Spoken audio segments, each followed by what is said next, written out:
नमस्कार, नक्षत्र इंडिया में आपका स्वागत है और मैं हूं आपके साथ इंतखाब आलम। झारखंड विधानसभा का बजट सत्र आज एक बार फिर शुरू होगा। प्रश्नोत्तर काल के दौरान अल्पसूची और आंतरिक प्रश्न विधायकों की ओर से उठाए जाएंगे। वहीं दोपहर 12 बजे से मुख्यमंत्री प्रश्नोत्तर काल के दौरान मुख्यमंत्री रघुवर दास विधायकों के प्रश्नों का जवाब भी देंगे।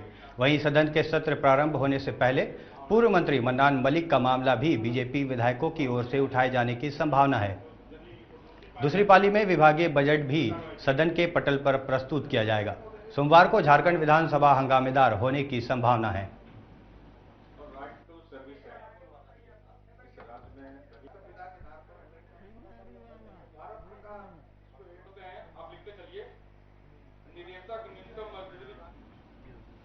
झारखंड के विधायकों को अपना वेतन कम लगने लगा है। जनता की सेवा करने वाले माननीय अब कॉरपोरेट संस्कृति की तर्ज पर बड़ी तनख्वाह का सपना सच करना चाहते हैं। कैसे, देखिए इस रिपोर्ट में।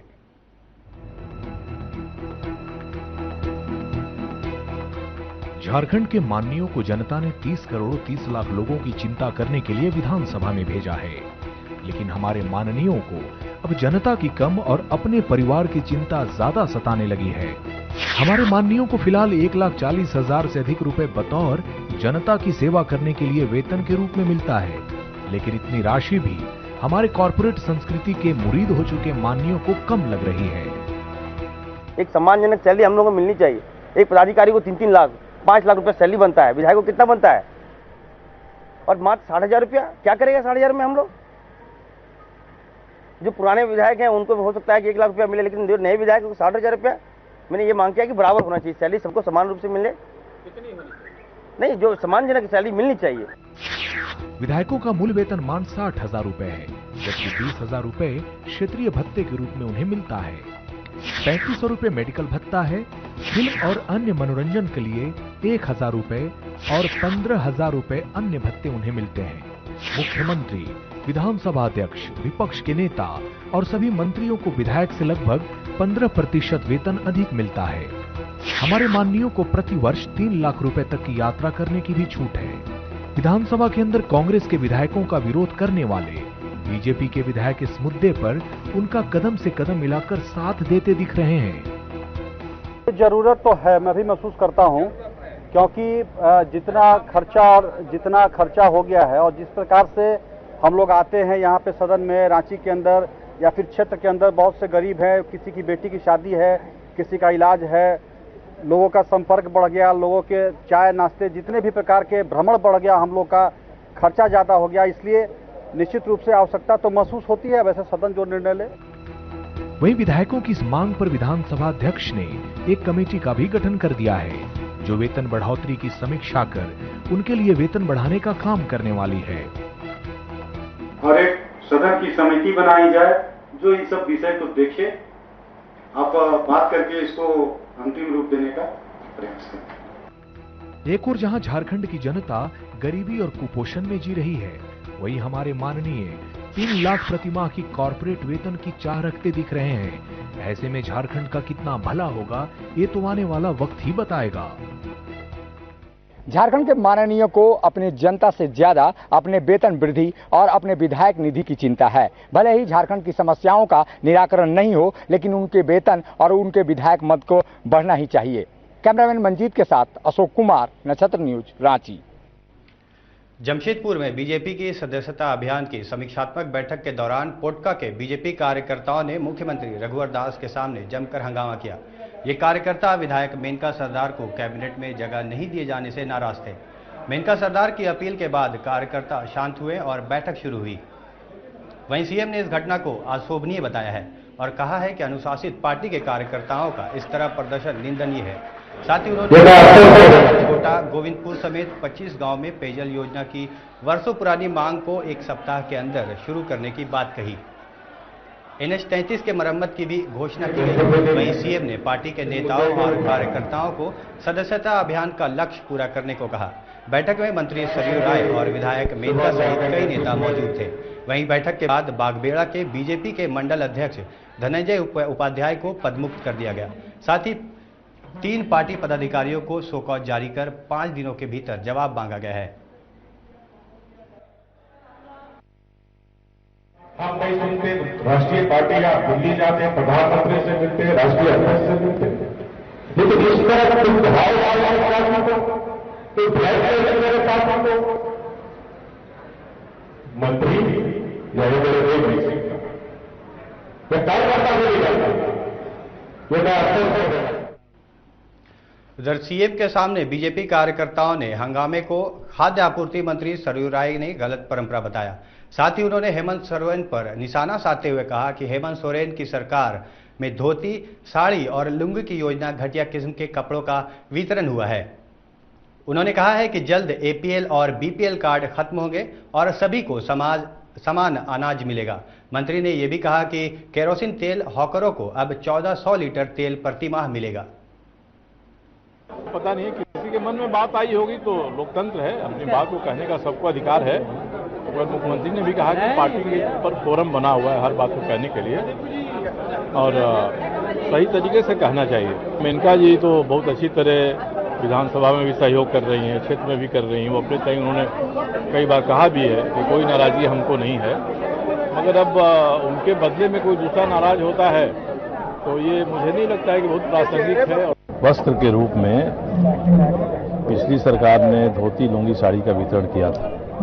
बहुत सारी शिकायतें आई हैं कि उसकी क्वालिटी अच्छा नहीं था, बंटने में गड़बड़ी हुई, मगर हम लोगों ने ये तय किया कि पिछली सरकार की योजना है उस योजना को पूरा हो जाने दिया जाए और वस्त्र के नाम पर उपयोगी वस्त्र बांटे जाएंगे जिसका उपयोग वहाँ के लोग काफ़ी दिन तक कर सकें।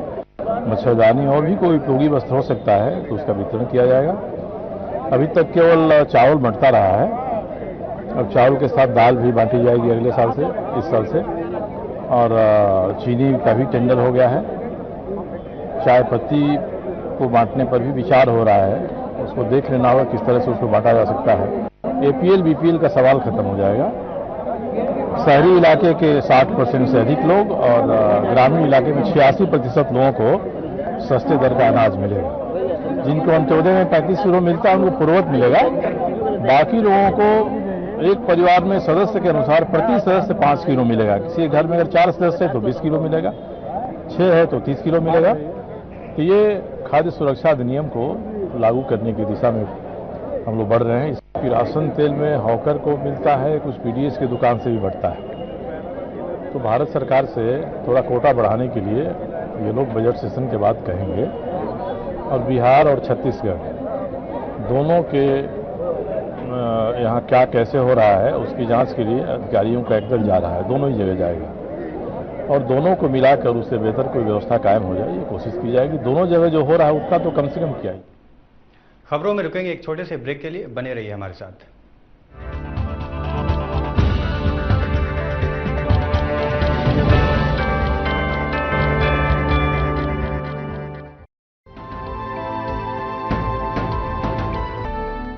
एजुकेशन का स्टैंडर्ड हो या लाइफस्टाइल की बात, जीत का परचम हो या फिर कुछ कर गुजरने की जज्बे की बात, ग्रिजली विद्यालय जहां मजबूत होता है आपके बच्चों के भविष्य की नींव।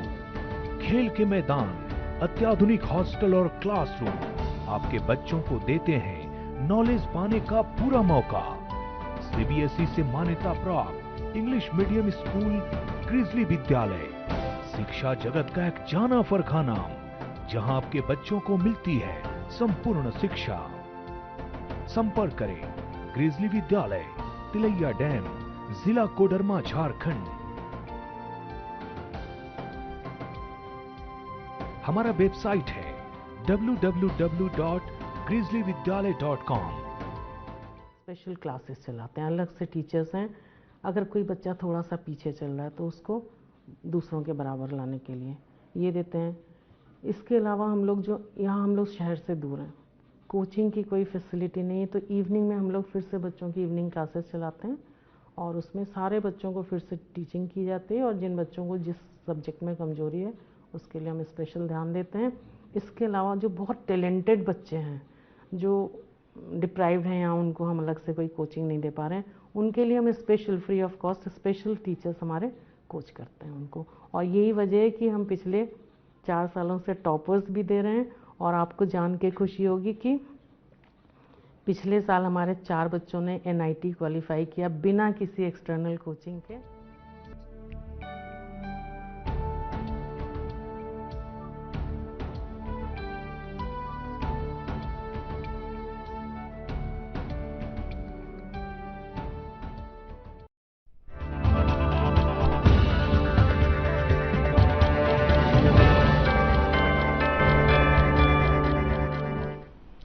ब्रेक के बाद आपका स्वागत है। भूमि अधिग्रहण बिल, काला धन वापस लाने सहित अन्य मुद्दों को लेकर आरजेडी ने मोदी सरकार के खिलाफ राजभवन मार्च निकाला। लालू यादव खुली जीप पर थे तो कार्यकर्ता पैदल मार्च कर रहे थे। मोर्चे में शामिल होने के लिए प्रखंड स्तर से भी कार्यकर्ता आए हुए थे। लालू ने सभा को संबोधित करते हुए कहा कि भूमि के लिए महाभारत ही हुआ था। अब भूमि अधिग्रहण बिल के खिलाफ बिहार के गांव-गांव में महाभारत होगा। किसानों की 1 इंच जमीन नहीं जाने देंगे। लालू यादव ने मोदी सरकार को तानाशाह बताया। कर्पूरी ठाकुर जी ने हमको राजनीति सिखाया। आज 15 साल तक सामाजिक न्याय की सरकार, बात सुनो, जननायक कर्पूरी ठाकुर जी के बाद 15 साल तक, जिसको आप लालू राबड़ी बोलते हो, आपने वंचितों का सरकार बनाया। आज तरह तरह का नेता लोग बनते हैं गरीबों के। बिहार में चल रहे 46वें केंद्रीय विद्यालयों में से लगभग 1.5 दर्जन विद्यालय जमीन के अभाव में बंद हो जाएंगे। इस बात की आशंका जाहिर करते हुए केंद्रीय मानव संसाधन विकास राज्य मंत्री उपेंद्र कुशवाहा ने कहा कि बिहार में स्थापित लगभग 1.5 दर्जन से ज्यादा केंद्रीय विद्यालय में कक्षा 2 तक का नामांकन नहीं हो रहा है, क्योंकि अस्थायी भवन में ये विद्यालय चल रहे हैं। उन्होंने कहा कि राज्य सरकार भूमि उपलब्ध नहीं करा रही है, जिस कारण केंद्रीय विद्यालय का अपना भवन नहीं बन पा रहा है। कुशवाहा ने कहा कि राज्य सरकार अगर जमीन के साथ और केंद्रीय विद्यालय का प्रस्ताव भेजे तो हमारी सरकार बिहार में और केंद्रीय विद्यालय स्थापित करेगी। आगामी 5 अप्रैल को पटना के गांधी मैदान में रालोसपा की ओर से आयोजित होने वाले किसान नौजवान महारैली की तैयारी को लेकर वे मोतिहारी आए हुए थे।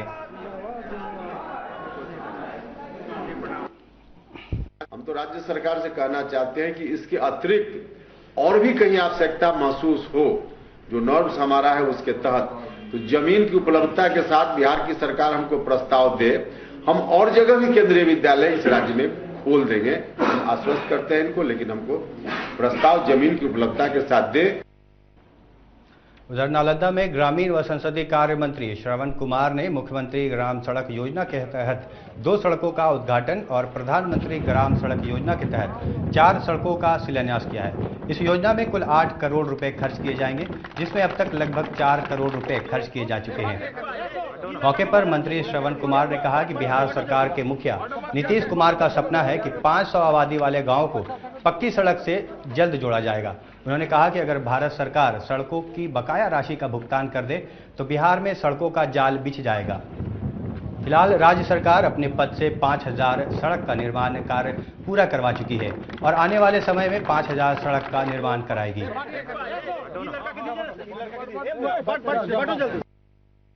योजनाओं का उद्घाटन और शिलान्यास है, जिसमें 2 योजना प्रधानमंत्री सड़क का है और 5 योजना मुख्यमंत्री सड़क योजना और राज्य सरकार की योजनाओं से हो रहा है। लगभग 8 करोड़ रुपए इस पर व्यय होंगे। भारत सरकार की अनदेखी के बावजूद भी जो राज्य सरकार के पास जो संसाधन है उससे हमने 5000 किलोमीटर इस वित्तीय वर्ष में बनाया है। उधर रामगढ़ में SHG डेटाबेस प्रोजेक्ट की शुरुआत की गई। कार्यक्रम में मुख्य अतिथि के रूप में पहुंचे केंद्रीय राज्य मंत्री जयंत सिन्हा और झारखंड के पेयजल स्वच्छता मंत्री चंद्र प्रकाश चौधरी ने प्रोजेक्ट का शुभारंभ किया। इस मौके पर उन्होंने कहा कि झारखंड के लिए काफी गौरव की बात है कि देश के पहले सेंटर के रूप में रामगढ़ जिले को चुना गया और आने वाले दिनों में विभिन्न चरणों में पूरे देश में ये योजना शुरू होगी। हम लोगों ने इसको सिर्फ 2 जिला में इसका हम लोगों ने पायलट प्रोजेक्ट आरंभ किया है और एक रामगढ़ है और एक महाराष्ट्र में एक जिला है, वहाँ हम लोगों ने आरंभ किया है। देखिए, रामगढ़ में हम लोगों ने इसलिए किया क्योंकि आपको मालूम है कि हजारीबाग एक आज के समय एक बड़ा प्रसिद्ध एक जिला बनता चला जा रहा है, क्योंकि लोगों को मालूम है कि अगर आपको एक नई सोच, एक नया उमंग चाहिए तो आप हजारीबाग रामगढ़ आइए। इसी क्षेत्र से प्रधानमंत्री ग्राम सड़क योजना का आरंभ हुआ है, इसी क्षेत्र से प्रधानमंत्री कृषि सिंचाई योजना का आरंभ हुआ है, और आज आपके सामने यहाँ हम लोगों ने ई शक्ति वाली जो योजना है यहाँ से हम लोगों ने आरंभ की।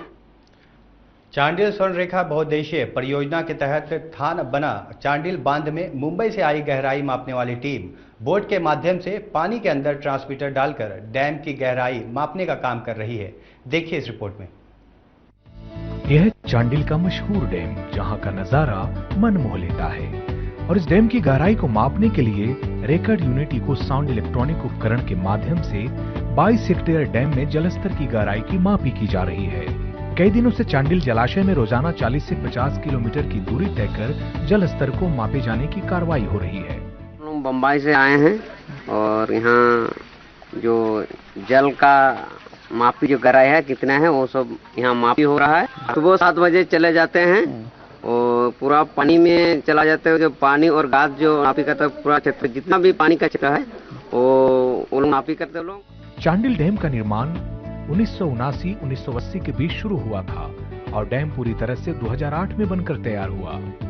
विभाग का दावा है कि वे सुलिस गेट को समय समय पर खोलते हैं ताकि डैम में जमा कचरा बाहर निकल आए। गेट है तो सारा का मेंटेनेंस ऑपरेशन ये सब हम लोग करते हैं शुरू से। लोग तो मैंने ठेकेदार का माध्यम एजेंसी के माध्यम से शुरू में 70 लिमिटेड गेट लगाए, उनका माध्यम से काम किए। फिर उसके अंदर में पंचिंग इंजीनियरिंग आया, गेट का पूरा रेडियल गेट का काम करे तो उनका अंदर में।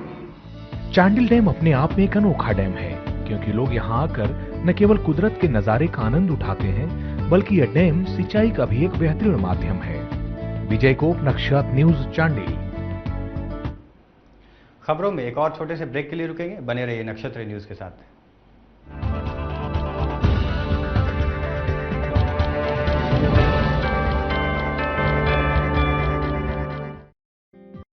मोदी इंटरनेशनल स्कूल सीबीएसई पाठ्यक्रम पर आधारित English medium school class nursery से क्लास 8 तक के लिए नामांकन जारी। कंप्यूटर एवं स्मार्ट क्लासेस के द्वारा पढ़ाई की व्यवस्था, इंग्लिश स्पोकन क्लासेस पर विशेष जोर, बीपीएल परिवार के बच्चों के लिए विशेष सुविधा, छात्र एवं छात्रों के लिए बस एवं हॉस्टल की सुविधा। इंटरनेशनल स्कूल की स्थापना इस इलाके में बेहतर शिक्षा को बढ़ावा देने और क्वालिटी एजुकेशन के साथ साथ निर्धन छात्रों को प्रोत्साहित करने के उद्देश्य से की गई है। RP Modi international school, Larabad, Jhumri Telaiya, Koderma. संपर्क करें 06534210135, 9934142782 या फिर 9431526478। Ramakrishna Vivekanand Vidya Mandir, a renowned name for quality residential school for students from classes 3 to 12 with over 32 years of service and excellent board results. The school houses all modern amenities for all-round development of the students with digital classrooms, furnished laboratories, voluminous library, indoor and outdoor game facilities, all in one campus, spread over 10 acres. Give your child a clean and healthy environment.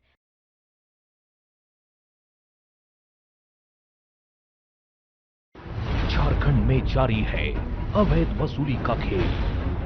सालाना करोड़ों वसूल रहा syndicate. क्यों चुप है सरकार? कौन है गुनहगार, कौन जिम्मेदार? ऑपरेशन लाल पानी जल्द आ रहा है सिर्फ नक्षत्र न्यूज पर।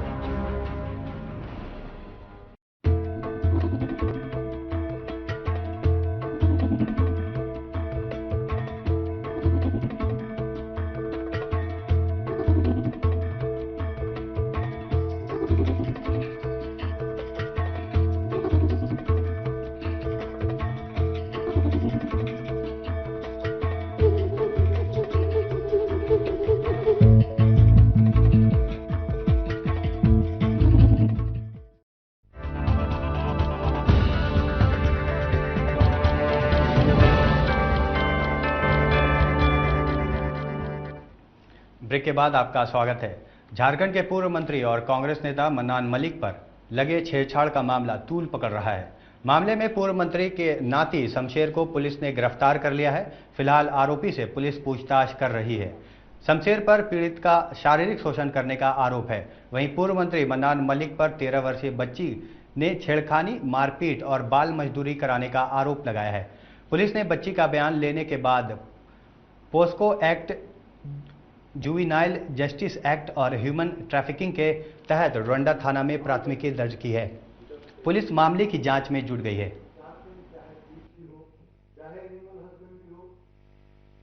के रूप में उनका दूर का नाती शमशेर मलिक, पिता नूर आलम मलिक, ये रेल पार्क आसनसोल का रहने वाला है, जो उनके यहाँ रहता था। इसके बारे में पता चला कि लड़की को यही सेक्सुअली हरास करता था, जिसके कारण लड़की घर से भागी थी, सरकारी आवास से भागी थी, जिसको आज गिरफ्तार किया गया है। कल इसको न्यायालय में हम लोग प्रस्तुत करेंगे। घर के फैमिली जो है वो दर्ज कराए थे, वो लोग आ रहे थे, हम नहीं आ रहे थे। ठीक। और उसके बाद दिमागी टेंशन और हो गया था। कहाँ है अभी?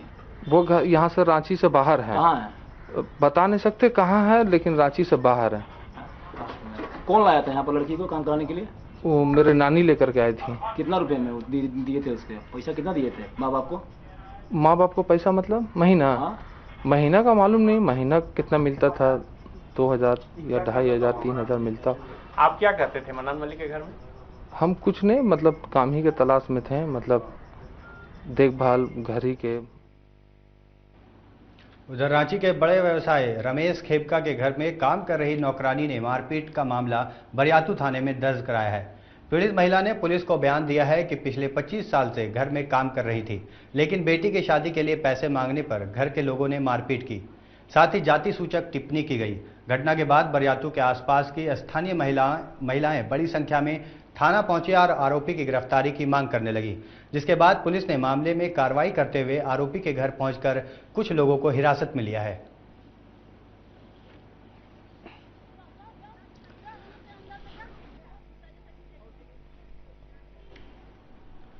औरंगाबाद शहर में बेखौफ अपराधियों ने सरेआम नवीन नगर के से लोजपा के पूर्व विधायक विजय कुमार सिंह उर्फ डब्लू सिंह के ममेरे भाई नवीन सिंह को गोली मारकर हत्या कर दी। घटना को अंजाम देने वाले बाइक सवार 3 अपराधी आसानी से मौके से फरार हो गए। घटना के बाद स्थानीय लोगों ने आनन फानन में इलाज के लिए घायल को सदर अस्पताल पहुंचाया, जहां डॉक्टरों ने उसे मृत घोषित कर दिया। इस बीच सूचना मिलने पर अस्पताल पहुंचे औरंगाबाद के बीजेपी सांसद सुशील कुमार सिंह ने घटना की कड़ी निंदा की है। नवीन नाम का एक नौजवान अपने मार्केट के सामने बैठा था, उसके चचेरे भाई उसके साथ बैठे हुए थे। 2 अपराधी आए मोटरसाइकिल से और उन्होंने इसके कनपट्टी में गोली मार दी, बेचारा खत्म हो गया। कई बार यहाँ के लोगों ने डिमांड किया है कि बाईपास पर जो भीड़भाड़ का इलाका है वहाँ एक पुलिस पिकेट होना चाहिए, लेकिन यहाँ के पुलिस प्रशासन के कान पर जू नहीं रेंग रहा है। यहाँ के लोग भगवान भरोसे हैं। जमशेदपुर के सहाय रिसर्च सेंटर में cervical cancer, anaemia, BMD, BMI के चेकअप कैंप का आयोजन women's doctors wing Jharkhand, IMA और IMA जमशेदपुर के संयुक्त तत्वाधान में आयोजित किया गया था। इसमें ल्यूकोरिया की शिकायत वाली महिलाओं के पेप समीयर जांच की गई। सामान्य लक्षण वाली महिलाओं को लेप्रोस्कोपी जांच की गई। एनीमिया के लिए होमोग्लोबिन मीटर से जांच, हड्डी में कैल्शियम की कमी के लिए BMD जांच और मोटापा के खतरे को बताने के लिए सावधान करने के लिए BMI जांच की गई। सर्वाइकल कैंसर के बारे में बताते हुए डॉक्टर भारती कश्यप ने बताया कि किसी भी अन्य देश की तुलना में भारत में सर्वाइकल कैंसर से महिलाओं की ज्यादा मौत हो जाती है।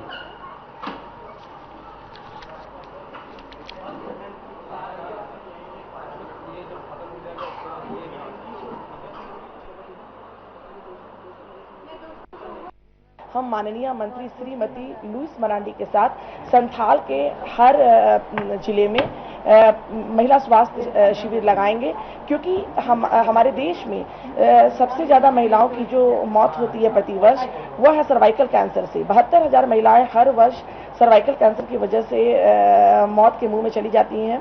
हीमोग्लोबिन की भी जांच की गई है और जिनको एनीमिया पाया गया उनको आयरन और फोलिक एसिड की दवाई भी मुफ्त दी गई हैं।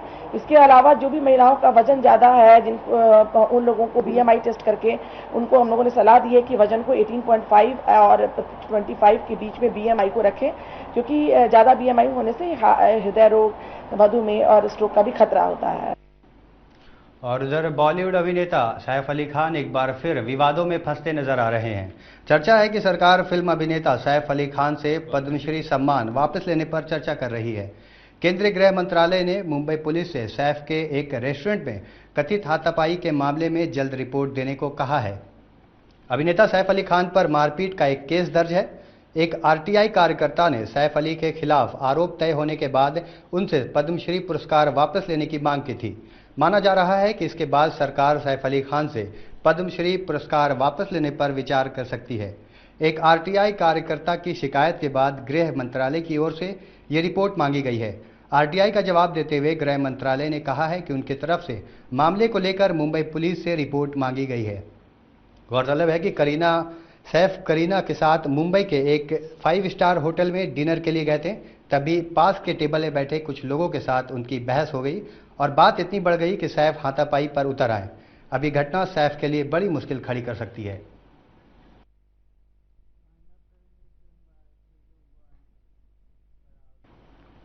तो फिलहाल इस बुलेटिन में मेरे साथ इतना ही। बने रहिए नक्षत्र न्यूज़ के साथ। नमस्कार।